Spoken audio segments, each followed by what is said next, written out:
Hello, ladies and gentlemen. This is Greg McCloskey, and this is a Forex commentary for FXStreet for Monday, October 18th, 2010. The dollar is off to a little bit of a stronger start this week. We are seeing gold prices continue to come down here. On Thursday, we reached a high of 1387.10. On Friday, the high could only reach 1385, and so we saw this sell off and move below the 100-hour moving average. That's the blue line in this chart. This green line right here is a 200-hour moving average, and we also move below that level for the first time since going all the way back to the little dip right here on September 28th.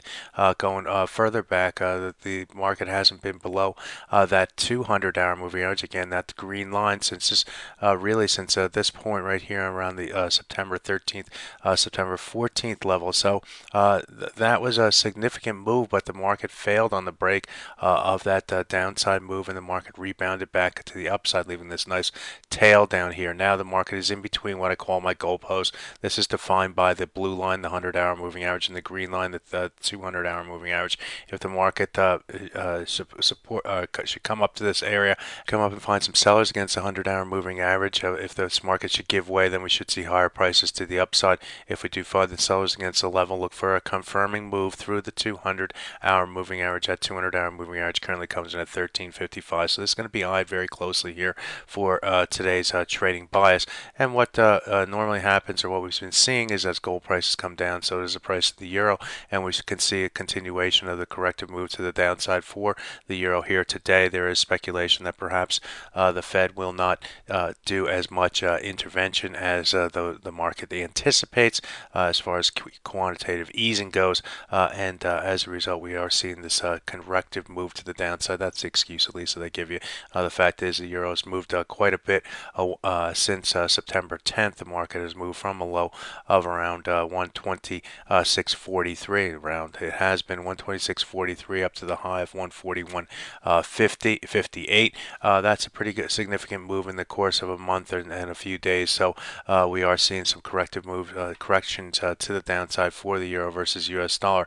The market did get below the 100-hour moving average. Again, that's blue line. We came down to the 200 in between our goalposts here, and then was able to break through on the downside here today, breaking through that 200-hour moving average at 139.43 and a half. Now the market is finding some value below that 200-hour moving average, and that gives it a bearish bias here for the currency pair. We did find some support against a 61.8% retracement of the move up from this low on October 5th to the high that we saw on Friday. 61 comes in at 138.36, and that's going to be a level that we're going to be watching. I put a line here at the 138.36 level, and a move to the 5-minute chart here to show that key level. Now, as far as the 5-minute chart goes, we are in between or testing the top side of this goalpost strategy again. Once again, we did find support against the 100-bar moving average, and now we're trying to break through the 200-bar moving average at 139.10.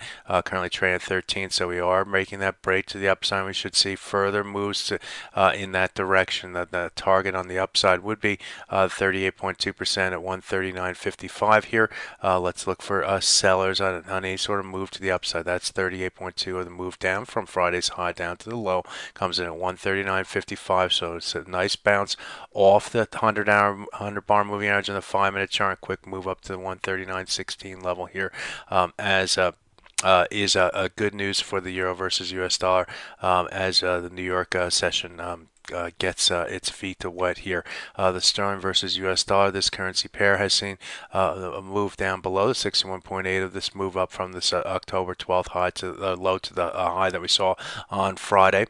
A nice sell-off here in the currency pair took the price below the 100 and 200. You can see how we stalled at the 200, moved back above, and then we're able to break through. Now we got this 200 coming into play again at 159.13 level. The 100 comes in at 159.25. So look for resistance in this area on a move to the upside here.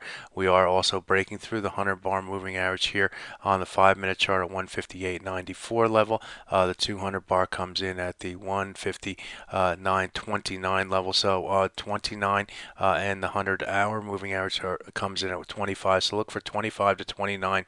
Also, this 50% comes in at 29 to be the key resistance level here for the sterling versus US dollar.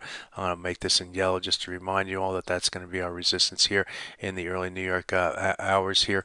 We'll be watching that level very closely here. Let's go to the dollar versus yen, and the dollar versus yen is seeing this trend line tested for well, the one, two, third time here today. This trend line goes all the way back to this day right here, October 6th. A number of different times the market tested that top side there, tested again here, tested again here, tested it one, two, three, four, five, and now the a number of different times. So and that comes at 81.31.